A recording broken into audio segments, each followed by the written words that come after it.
ونستغفره ونؤمن به ونتوكل عليه ونعوذ بالله من شرور أنفسنا ومن سيئات أعمالنا من يهده الله فلا مضل له ومن يضلله فلا هادي له ونشهد أن لا إله إلا الله وحده لا شريك له ونشهد أن سيدنا ومولانا محمدا عبده ورسوله أما بعد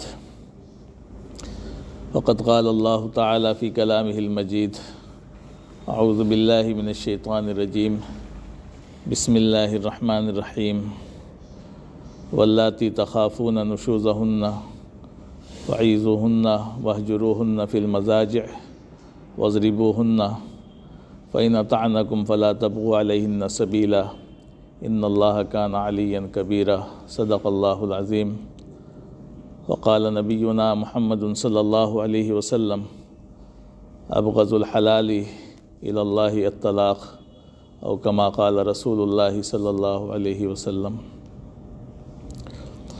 محترم حضرات اور معزز سامعین کرام، اس سے پہلے جو ہے کئی ہفتوں میں شادی، نکاح، جہیز اور بارات وغیرہ کے سلسلے میں آپ سے گفتگو ہوئی تھی۔ شادی بیاہ کے تعلق سے ایک بہت ہی اہم مسئلہ جس پر بہت کم بات بھی ہوتی ہے اور جس کے بارے میں لوگوں کے اندر معلومات بھی بہت زیادہ کم ہے، لیکن وہ ہمارے دین کا، ہماری شریعت کا بہت ہی اہم مسئلہ ہے جس کو ہم طلاق کہتے ہیں۔ طلاق جو ہے وہ ہماری شریعت کا بڑا اہم مسئلہ ہے اور ہمارے دین کا ایک بڑا امتیازی عمل ہے، اور دین اور مذاہب میں یہ طلاق نہیں تھا، جس کی وجہ سے ان کے اندر بڑی پریشانیوں کا اور دشواریوں کا ان کو سامنا تھا، اور اسلام نے طلاق کے سلسلے میں پورے احکامات دیے، قرآن میں بھی، احادیث میں بھی، علیہ وسلم کی سیرت میں بھی پوری اس کی تفصیلات اور ساری چیزیں اس کی واضح انداز میں موجود ہیں۔ دوسرے دین میں یہ چیزیں نہیں تھیں، عیسائی مذہب تھا، اس میں طلاق کی چیزیں نہیں تھیں، تو ان کو بعد میں اپنی طرف سے طلاق لاگو کرنا پڑا، جس کا نتیجہ یہ ہوا کہ ایک وقت وہ تھا کہ وہاں طلاق ہی نہیں۔ پھر انہوں نے جب طلاق کی آزادی دی تو ایسی آزادی دی کہ اب مرد اور عورت جو چاہے طلاق دے دے۔ تو اس کا نتیجہ یہ ہے کہ آپ دیکھیں گے کہ یورپ اور امریکہ میں جو حالات ہیں کہ وہاں جو ہے 50% سے زیادہ لوگ جو ہے وہ طلاق شدہ ہیں۔ تو طلاق جو ہے ہماری دین میں، شریعت میں ایک بڑا اہم حکم ہے، اور اس کے سارے طریقے اور اس کا جو مسئلہ ہے وہ واضح طور پر کھول کر کے بیان کیا گیا ہے، قرآن کے اندر بھی اور حدیث میں بھی۔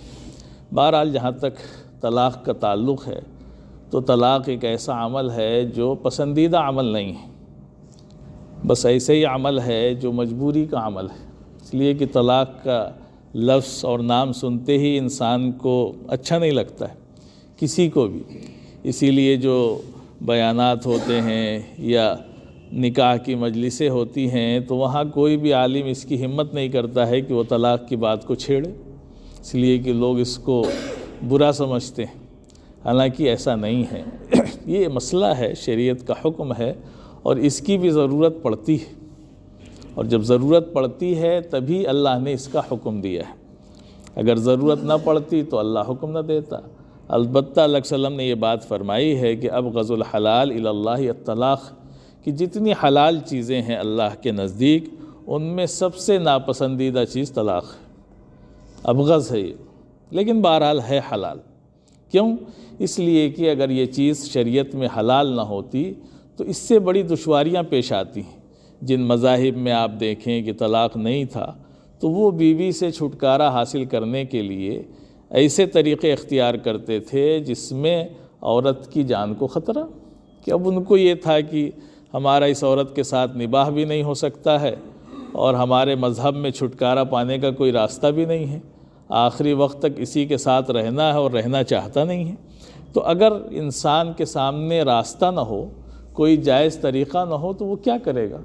وہی کرے گا جو سماج میں ہوا کہ بیوی کو جلا کے مار دینا اس کو قتل کر دینا، مروا دینا، ہے نا، بہت واقعات پیش آتے ہیں اس طرح کے۔ تو یہ اسی لیے طلاق اللہ نے رکھا کہ یہ ضرورت کے وقت انسان اس کا استعمال کرے تاکہ جو مسئلہ ہے میاں بیوی کا وہ حل ہو جائے، اس لیے کہ بعض اوقات ایسے حالات پیدا ہو جاتے ہیں کہ نباہ کی کوئی شکل نہیں ہوتی ہے۔ لیکن بہرحال قرآن میں اللہ نے طلاق کے سلسلے میں پورے تفصیلی احکامات دیے ہیں۔ وقت تو اتنا نہیں ہوتا ہے کہ آپ کو پوری تفصیل سے یہاں بتایا جائے، لیکن بہرحال قرآن میں احکامات ہیں۔ قرآن میں اللہ نے فرمایا کہ واللتی تخافون نشوزہن فعیذوہن واہجروہن فی المضاجع واضربوہن فإن اطعنکم فلا تبغوا علیہن سبیلا۔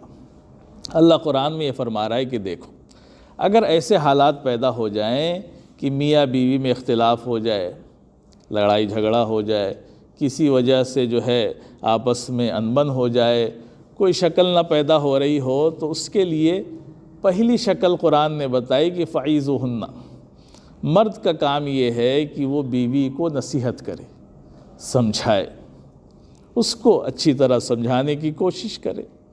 اگر نہیں مانتی ہے تو پھر تھوڑا سختی کرے۔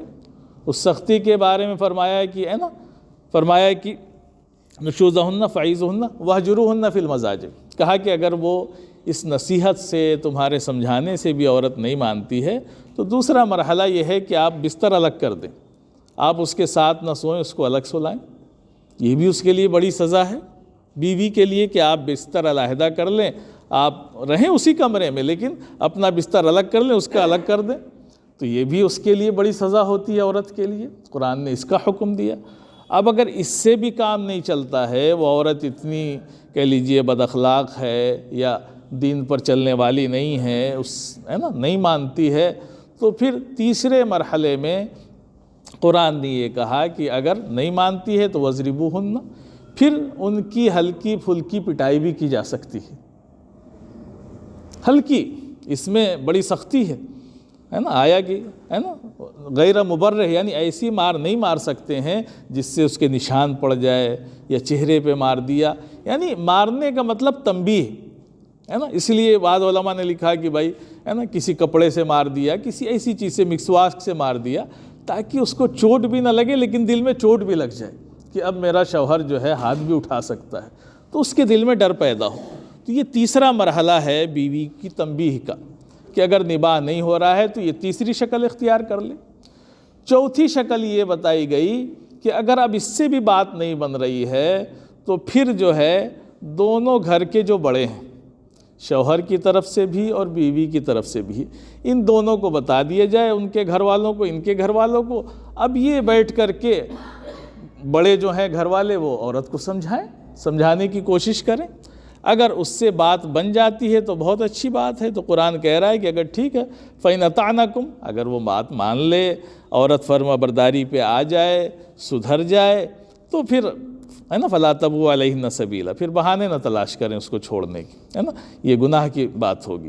تو اگر وہ مان جاتی ہے، سدھر جاتی ہے، اس کی جو غلط کاریاں تھیں، جو بھی غلط اس کا عمل تھا اس میں ہے نا سدھار آ جاتا ہے، وہ مان جاتی ہے تو ٹھیک ہے، اس لیے کہ طلاق دینا کوئی مسئلے کا حل نہیں ہے۔ لیکن اگر یہ 4 مرحلے گزر گئے، 4 چیزیں آپ نے کر لی کہ اس کو جو ہے سمجھا بھی دیا، بستر بھی الگ کر دیا، ہلکی پھلکی پٹائی بھی کر دی، دونوں گھر والوں نے، بڑوں نے اس کو سمجھا بھی دیا، پھر بھی اگر مسئلے کا حل نہیں ہوا ان 4 مرحلوں کے بعد، تب آتا ہے طلاق کا نمبر۔ اس کے بعد آتا ہے، یعنی یہ نہیں کہ بس فوراً جو ہے طلاق، نہیں، فوراً طلاق نہیں ہے۔ اور طلاق جو ہے یہ سمجھ لیں کہ یہ غصے کی چیز نہیں ہے۔ یہی بار بار مسئلہ آتا ہے کہ مولانا صاحب غصے میں طلاق دے دی، روزانہ جب مسئلے آئیں گے تو یہی مسئلے آئیں گے۔ ارے بھائی، تو طلاق خوشی کی چیز ہے، کوئی خوشی میں دے گا؟ جو بھی دے گا تو غصے ہی میں دے گا۔ تو کیا غصے میں دیں گے تو کیا ہوا بھائی، غصے ہی میں دیں گے نا۔ جب دوستی اور خوشی ہوتی تو طلاق ہی کیوں دیتے آپ؟ تو اب کہو کہ غصے میں دیا تھا تو شریعت آپ کو چھوٹ دے دے۔ تو بہرحال یہ 4 چیزیں کرنے کے بعد اگر نہیں مسئلہ حل ہوتا ہے، اب آخری مرحلہ یہی بچا ہے کہ اس بیوی کو چھوڑنا ہی پڑے گا آپ کو، کوئی شکل نہیں نکل رہی ہے آپس میں نباہ کی، تو شریعت یہ اجازت دیتی ہے کہ بھائی ایک دوسرے کو گھٹ گھٹ کے مرنا، جیسا کہ دوسرے دین میں، مذاہب میں بہت سے میں طلاق کی اجازت نہیں، تو کیا ہوتا ہے دونوں ساتھ بھی رہ رہے ہیں، ساتھ بھی نہیں رہ رہے ہیں، 10 سال 20 سال سے نہ ان کی بات چیت ہے، نہ ایک دوسرے سے کوئی معاملہ ہے، لیکن طلاق بھی نہیں ہے، اس کی بھی زندگی برباد، اس کی بھی زندگی برباد۔ تو یہ شریعت نہیں کہتی کہ اگر نہیں نباہ ہو رہا ہے تو پھر ٹھیک ہے، اچھا طریقہ یہی ہے کہ آپ آزاد ہو جائیں، وہ بھی آزاد ہو جائے، وہ کہیں اور نکاح کر لے، آپ کہیں اور نکاح کر لیں، تاکہ آگے کے مرحلے آسان ہو جائیں۔ تو شریعت نے یہ حکم دیا، لیکن پھر اس کی پوری تفصیل بتائی، طلاق کا جو طریقہ ہوتا ہے شریعت میں اور دین میں، اس کے بارے میں بتایا کہ طلاق دی کیسے جاتی۔ یہ سیکھنے کی چیز ہے۔ ہمارے سماج میں یہ بڑا مسئلہ ہے کہ نکاح پڑھانے کے لیے تو مولوی کو ڈھونڈتے رہتے ہیں کہ نکاح پڑھوانا ہے، حالانکہ نکاح اس سے آسان ہے، مولوی نہ ہو تو بھی نکاح ہو جائے گا۔ وہ تو بہت آسان تھا کہ بس ایجاب و قبول ہی کرانا ہے، وہ کوئی بھی کرا دیتا کہ ادھر سے لڑکی اجازت دے دے، ادھر سے لڑکا ہاں کہہ دے، 2 گواہ ہو تو ہو گیا نکاح۔ وہاں مولوی کی زیادہ ضرورت نہیں تھی، وہاں تو مولوی کو ڈھونڈ کے لایا جاتا ہے، اس کو پیسے بھی دیے جاتے۔ لیکن جب طلاق کا مسئلہ آتا ہے تو ہندوستان آزاد ہے، دھڑا دھڑ چل رہی، وہاں مولوی کے پاس نہیں جاتے ہیں کہ بھائی مولانا صاحب ہمارے ساتھ یہ مسئلہ چل رہا ہے، ہمیں طلاق دینی ہے۔ تو یہاں پہ مولوی کی ضرورت تھی کہ یہاں جا کے پوچھتا کسی عالم سے، کسی پڑھے لکھے سے کہ بھائی ہمارے گھر میں یہ مسائل چل رہے ہیں، اب بتائیں ہم بیوی کے ساتھ نہیں رہنا چاہتے ہیں تو کیا اس کا طریقہ ہے، تو وہ بتاتا آپ کو۔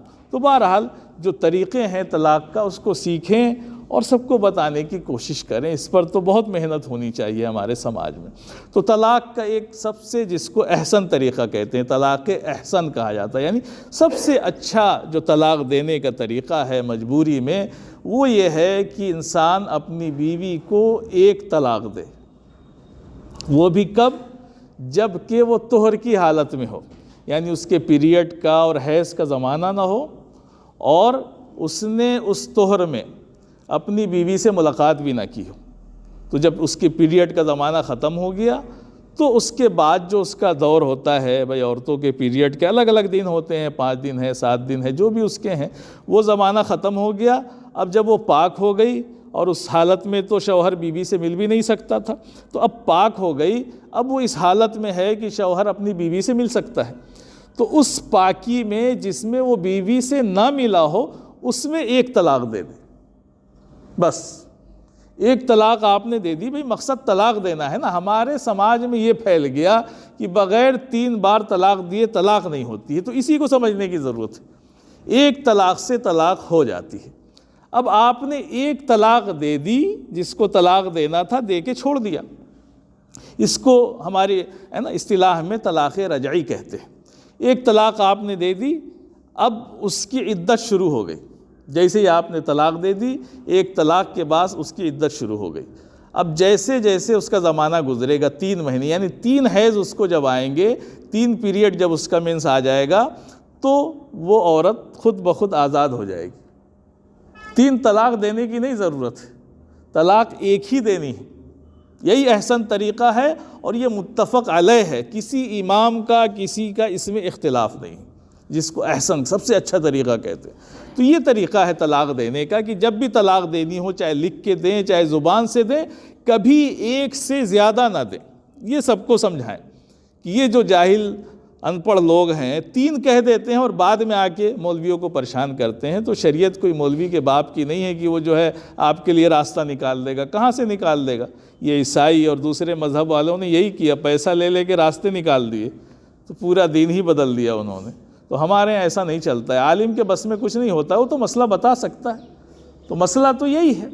تو یہ طریقہ ہے کہ لکھ کے یا زبان سے دے، صرف 1 طلاق دے، جس کو احسن طریقہ کہتے ہیں، اور وہ بھی ایسے زمانے میں جب وہ پاکی کی حالت میں ہو، شوہر نے اس سے ملاقات نہ کی ہو، تب 1 طلاق دے دے۔ اب اس میں کیا ہوتا ہے، 1 طلاق کے بعد 3 حیض تک کا زمانہ ہوتا ہے۔ اب اس میں شوہر کو رجوع کی اجازت ہوتی ہے کہ اگر 1 طلاق دے دی، اب اگر اس کا دل کر رہا ہے کہ نہیں میں نے غلط کیا، یا بیوی کو بھی تنبیہ ہو گئی، تو اب رجوع کر سکتا ہے۔ رجوع کا مطلب یہ ہے کہ وہ کچھ بھی اپنی بیوی سے کہہ دے کہ بھائی میں رجوع کرتا ہوں، اب تمہارے ساتھ رہوں گا۔ 2 گواہ بنا لے تو بہت اچھی بات ہے کہ بھائی میں ان سے رجوع کر رہا ہوں، نہ گواہ بنائے تو بھی رجوع کر لے، یا پھر کوئی بھی ایسا عمل کر لے جو بیوی کے ساتھ کیا جاتا ہے کہ اس کے ساتھ جائے، بیٹھے، باتیں کرے، محبت کرے اس سے، تو بھی رجوع ہو گیا۔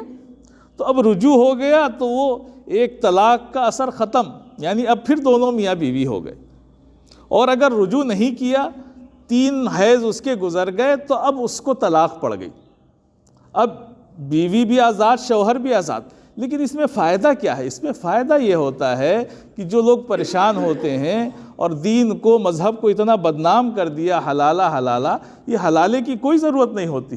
اگر آپ نے ایک طلاق دے دی تھی، طلاق اس کو پڑ گئی، 3 مہینے گزر گئے، اب وہ آزاد ہو گئی بیوی، وہ اپنے گھر، یہ اپنے گھر۔ اب وہ چاہے تو دوسرا نکاح کر لے، یہ مرد تو خیر پہلے دن سے ہی آزاد ہوتا ہے، وہ تو رہتے ہوئے بھی کر سکتا ہے دوسرا نکاح۔ تو عورت آزاد ہو جاتی ہے جب اس کا کیا کہتے ہیں 3 مہینے گزر گئے، 3 حیض گزر گئے۔ یا اگر حمل سے ہے تو حمل میں یہ ہوگا کہ جب تک بچے کی ولادت نہ ہو جائے تب تک وہ عدت میں رہتی ہے، چاہے 9 مہینے رکنا پڑے یا 8 مہینہ رکنا پڑے، تب تک اس کی عدت ختم نہیں ہوگی جب تک کہ بچے کی ولادت نہ ہو جائے، تب تک اس عورت کو رکنا پڑے گا اور وہ عدت میں ہی رہے گی، دوسرے نکاح میں وہ نہیں جا سکتی ہے۔ تو یہ مسئلہ ہوتا ہے۔ اب اس کا فائدہ کیا ہوا کہ ٹھیک ہے آپ نے طلاق بھی دے دی، بیوی کو چھوڑنا تو بیوی چھوٹ بھی گئی، لیکن اگر خدا نخواستہ جیسا آج کل ہوتا ہے کہ بچے ہمارے چھوٹے ہیں، رو رہے ہیں، یہ مسئلہ ہے، وہ مسئلہ ہے، تو اب اس کا حل بھی ہے شریعت میں کہ اگر آپ کی طلاق پڑ بھی گئی تو ایک طلاق کے بعد کیا ہوگا؟ اب اسی بیوی سے کوئی حلالے کی ضرورت نہیں ہے، آپ کا پھر دوبارہ نکاح ہو جائے گا۔ صحیح طلاق دی تو آپ نے، جو شریعت کا طریقہ تھا، اب اسی بیوی سے دوبارہ نیا مہر ہوگا، نیا نکاح ہو جائے گا، اور پھر آپ میاں بیوی ہو جائیں گے۔ کوئی ضرورت نہیں پڑے گی کہ بھائی اس کو دوسرے شوہر سے نکاح کر کے تب حلالہ ہو، نہیں، کوئی نہیں۔ ایک طلاق کے بعد اگر دونوں جدا ہو گئے، سال بھر کے بعد، 2 سال کے بعد، 10 سال کے بعد، 20 سال کے بعد دل کیا کہ پھر ہم دونوں میاں بیوی ہو جائیں، تو کسی کو بلا لیں، نکاح پڑھوا لیں، مہر طے کر لیں اور پھر نکاح ہو گیا۔ ہاں بس یہ ہے کہ شریعت نے زندگی میں ہر مرد کو شادی کے بعد 3 ہی طلاق کا جو ہے اختیار دیا ہے۔ اب ایک دے چکے تو ایک کا اختیار ختم ہو گیا آپ کی زندگی سے، اب یہ نیا نکاح ہوگا تو پھر 3 لوٹ کے نہیں آئیں گے، تو 2 ہی رہیں گے آپ کے پاس۔ پھر اگر ایک دے دیا تو ایک ہی بچے گا۔ تو ایک طلاق اور 2 طلاق میں یہ آپ کے اندر گنجائش ہوتی ہے کہ بیوی کے طلاق ہونے کے بعد بھی آپ دوبارہ نکاح کر کے اس کو اپنے اس میں لا سکتے ہیں، یہ فائدہ ہوتا ہے۔ تو شریعت کے مطابق اگر طلاق دیا جائے، صحیح جو طریقہ ہے وہ طلاق دیا جائے تو کوئی دشواری نہیں ہوتی۔ ایک تو اتنا وقت ملتا ہے کہ ایک طلاق دے کر کے 3 مہینے کا ٹائم ملا، اس میں ظاہر سی بات ہے غصہ ہے، کوئی ناراضگی ہے، وہ ہے تو دوری بھی ہو جاتی ہے، وہ چیزیں ختم ہو جاتی ہیں، تو آپس میں میاں بیوی رجوع بھی کر لیتے ہیں۔ رجوع نہیں بھی کیا تو ٹھیک ہے، بعد میں الگ ہو گئے، پھر 1-2 سال کے بعد بھی اگر ہوش آیا اور دونوں ایک ساتھ رہنا چاہتے ہیں تو نکاح کر کے پھر ساتھ رہ لیں گے۔ تو بڑی آسانی ہے جو طلاق کا شریعت کا طریقہ ہے۔ یہی حال 2 طلاق کا بھی ہے کہ اگر کسی نے 1 نہیں دی تھی، 2 دی تھی، تو بھی جدائی کے بعد اختیار ہوتا ہے۔ صرف 3 طلاق میں ایسا مسئلہ ہوتا ہے کہ 3 طلاق کے بعد بغیر حلالے کے اب دونوں ایک ساتھ نہیں رہ سکتے، لیکن 1 طلاق 2 طلاق میں یہ مسئلہ نہیں ہوتا۔ تو شریعت نے یہی حکم دیا، اس کو طلاق احسن کہتے ہیں، سب سے اچھا طریقہ۔ دوسرا طریقہ شریعت نے جس کو حسن کہتے ہیں، اس سے کم درجے کا ہے، وہ یہ ہے کہ شوہر جو ہے بیوی کو 3 طہر میں 3 طلاق دے، کہ 1 طہر میں جب پاکی میں تھی وہ اس سے جو ہے نا قربت نہیں حاصل کی، 1 طلاق دے دی، پھر دوسرے طہر میں دوسری دے دی، تیسری طہر میں تیسری دے دی، تو 3 مہینے کا وقت ملا۔ اگر کوئی گنجائش نہیں ہے تو یہ اس کو حسن کہتے ہیں۔ لیکن ہمارے سماج میں، معاشرے میں جو طلاق رائج ہے اس کو طلاق بدعت کہتے ہیں، جائز نہیں ہے وہ۔ 3 طلاق یعنی ایک ہی مجلس میں 3 طلاق دے دی، جو کرتے ہیں لوگ، اور یہ نادانی میں کرتے ہیں۔ جو طلاق دیتا ہے اس کو یہ پتہ ہی نہیں ہے کہ 1 طلاق سے طلاق ہو جاتی ہے، تو وہ بیچارہ 3 کہتا ہے، اس کو پتہ ہے بس دھڑا دھڑ 3 ہی کہتا ہے۔ اب حکومت نے اس کے خلاف قانون بھی بنا دیا، اور ایک حساب سے دیکھیں تو اچھا ہی کیا۔ جب کسی چیز کا غلط استعمال ہوگا تو اللہ کی پکڑ تو آئے گی، یہ اللہ کا عذاب ہے کہ تم اگر نہیں مانو گے تو ڈنڈے سے اللہ منوا دے گا تم کو۔ تو اب حکومت نے 3 طلاق کا بل پاس کر دیا تو کیوں چلا رہے ہو؟ جب دین، شریعت، ہمارے نبی سب کہہ رہے ہیں کہ 3 طلاق مت دو، تو تم جاہل ماننے کو تیار نہیں۔ اور جب ڈنڈا پڑا کہ اب اگر 3 طلاق دو گے تو 3 سال کی جیل ہوگی، تو ڈرے ہوئے ہیں، کوئی سعودی سے دے رہا ہے جا کے، کوئی جو ہے دبئی سے دے رہا ہے۔ کیوں بھائی؟ تو شریعت کا ہمارا حکم نہیں ہے، جو شریعت پہ اعتراض ہوتا ہے وہ ہماری غلطی کی وجہ سے ہوتا ہے۔ شریعت نے تو بہت صحیح طریقے اختیار کیے ہیں تاکہ دونوں کی زندگیاں بچ جائیں، یہ شریعت کا مقصد ہے۔ تو اب قانون پاس ہو گیا ہے، اب آپ طلاق دیں گے تو جیل جائیں گے، 3 طلاق نہیں دے سکتے ہیں۔ تو 3 طلاق کوئی اچھی چیز نہیں ہے، شریعت نے پسند نہیں کیا۔ ہاں یہ مسئلہ الگ ہے کہ کوئی 3 طلاق دے اور پھر کہے کہ نہیں 3 طلاق نہیں، ایسا نہیں۔ ہمارے چاروں جو امام ہیں، امام ابو حنیفہ رحمۃ اللہ علیہ، امام شافعی رحمۃ اللہ علیہ، امام مالک رحمۃ اللہ علیہ، امام احمد چاروں اماموں کے ہاں اگر کسی نے 3 طلاق دی ہے تو طلاق واقع ہو جائے گی، تینوں طلاق پڑے گی۔ یہ ایک چھوٹا سا طبقہ ہے جو اہل حدیث ہیں، جو سلفی کہلاتے ہیں، ان کے ہاں یہ مسئلہ ہے صرف کہ 3 طلاق بھی دیں گے تو ایک ہی پڑے گی، لیکن باقی جو چاروں امام ہیں سب کے ہاں 3 طلاق 3 ہی مانی جائے گی۔ اب کوئی ایک مجلس میں 3 طلاق دے دے تو ہو گئی، اب کہے کہ نہیں ہمارا ارادہ یہ نہیں تھا وہ نہیں تھا، یہ سب نہیں چلتا ہے۔ یہ لفظ ہی ایسا ہے اس کو زبان سے نکالے ہی نہیں، اور نکالا ہے تو پھر مسئلہ وہی ہے کہ بھائی آپ بندوق کی گولی چلائیں اور کہیں کہ نہیں غلطی سے چل گئی تھی۔ ارے لگ تو گئی، اب وہ مر گیا، چاہے غلطی سے چلی، چاہے بھول کے چلی، چاہے نشے میں چلی، چاہے جیسے چلی گئی تو وہی مسئلہ ہے۔ آدمی کہتے نہیں تو وہ نشے میں تھے، ٹھیک ہے نشے میں تھے، لیکن وہ تو گولی تو چلی نا، گولی چلی تو لگی نا، تو گئے کام سے۔ تو طلاق کا لفظ یہ زبان پہ لانے کی چیز نہیں، اور لائیں تو سوچ سمجھ کے۔ اسی لیے شریعت نے اتنا حکم دیا کہ بھائی پہلے کیا کریں، بیوی کو سمجھائیں، پھر بستر اس کا الگ کریں، پھر نہ کام چلے تو ہلکی پھلکی مار، پھر بھی نہ کام چلے تو دونوں خاندان والے اور گھر والے بڑے مل کر کے سمجھائیں، پھر بھی کام نہ چلے تب طلاق کا نمبر آتا ہے۔ تو پھر وہاں غصہ ختم ہو جائے گا، جب اتنا لمبا پروسیس اختیار کریں گے تو ختم ہو جائے گا۔ لیکن وہی جھٹکے والا، ادھر لڑائی ادھر دھڑ سے طلاق، تو یہ تو بڑی جہالت کی چیز ہے۔ اسی لیے بہت سے مذہب میں تو طلاق کا اختیار ہی نہیں ہے، کورٹ جانا پڑے گا۔ اور اگر یہ بھی حق ہم سے چھین لیا جائے جو ابھی چل رہا ہے، ابھی تو 3 طلاق کا بل پاس ہوا، کل کو یہ بھی پاس ہو جائے کہ طلاق آپ دے ہی نہیں سکتے ہیں، کورٹ ہی سے طلاق دے سکتے ہیں، تو جائیے درخواست ڈالیے، اب سب آپ کا غصہ بھی نکل جائے گا، نشہ بھی اتر جائے گا، سب ڈھیلا ہو جائے گا، پیسے بھی لگیں گے اور زندگیاں برباد ہوں گی۔ لوگوں کے 20-20 سال سے کیس چل رہے ہیں، جب طلاق کا وہاں سے وہ فیصلہ ہوا تب تک دونوں بڈھے ہو چکے تھے، تو یہ حالت ہوگی۔ تو دین تو بڑی سہولت دیتا ہے کہ آپ کا آسانی سے کام ہو جائے، لیکن ہم دین کو مانتے کہاں ہیں، دین پر چلنے کو کہاں تیار ہیں۔ تو میرے عزیز بھائیوں، یہ طلاق کے مسائل بھی سیکھنے کی چیزیں ہیں کہ اس کو سیکھا جائے کہ طلاق دینا کیسے چاہیے، اور سب کو بتایا جائے، شادی سے پہلے لڑکے کو سمجھایا جائے بلا کر کے کہ بھائی یہ تمہارے حقوق ہیں بیوی کے اور شوہر کے، اور یہ چیزیں ہیں تمہارے سامنے، اور اس کے بعد طلاق کا مسئلہ بھی سمجھایا جائے تاکہ زندگی میں اگر کسی کے ساتھ ایسی نوبت آئے تو وہ صحیح طور پر طلاق دے سکے۔ اور جو مسائل روزانہ دارالقضاء میں آتے ہیں کہ ہمارے بچے چھوٹے ہیں اور فلاں ہے اور فلاں ہے، ایک صاحب ابھی آئے کہہ رہے ہیں کہ وہ لڑکی کا تو کوئی ہے ہی نہیں، نہ اس کا گھر ہے نہ کچھ ہے، وہ ہمارے ہی گھر رہتی ہے اور اس کے ماں باپ بھی نہیں ہیں اور طلاق بھی دے دی۔ تو اب بتاؤ مولوی کیا کرے گا بیچارہ؟ مولوی تو شریعت کا حکم ہی بتا سکتا ہے نا۔ اب آپ نے طلاق دی تو دینے سے پہلے تو نہیں آپ نے سوچا کہ اس کا کوئی نہیں ہے یا بچے ہمارے کون پالے گا، اور دے کر کے پریشان ہے۔ تو اگر آپ نے ایک طلاق دی ہوتی تو مولوی آپ کی پیٹھ ٹھوک کے کہتا کہ جائیے کوئی مسئلہ نہیں ہے، جا کر کے بیوی سے مسکرا کے مل لیجئے، رجوع ہو گیا، کام ختم، میاں بیوی ہیں آپ۔ لیکن آپ نے تو کام ہی نہیں صحیح کیا۔ تو میرے عزیز بھائیوں، دین بڑا آسان ہے، لیکن دین سیکھنے سے آتا ہے۔ اسی لیے فرمایا کہ طلب العلم فریضۃ علی کل مسلم، اپنی ضرورت کے مطابق ہر مسلمان پر دین کا سیکھنا فرض ہے۔ ہر جو ضرورت پیش آئے اپنے آپ سے فیصلہ نہ کریں، کسی عالم کی طرف رجوع کریں، اس سے مسئلہ پوچھ لیں، بہت شریعت میں آسانی ہے۔ اللہ تبارک و تعالی ہم سب کو کہنے سننے سے زیادہ عمل کی توفیق عطا فرمائے۔ وآخر دعوانا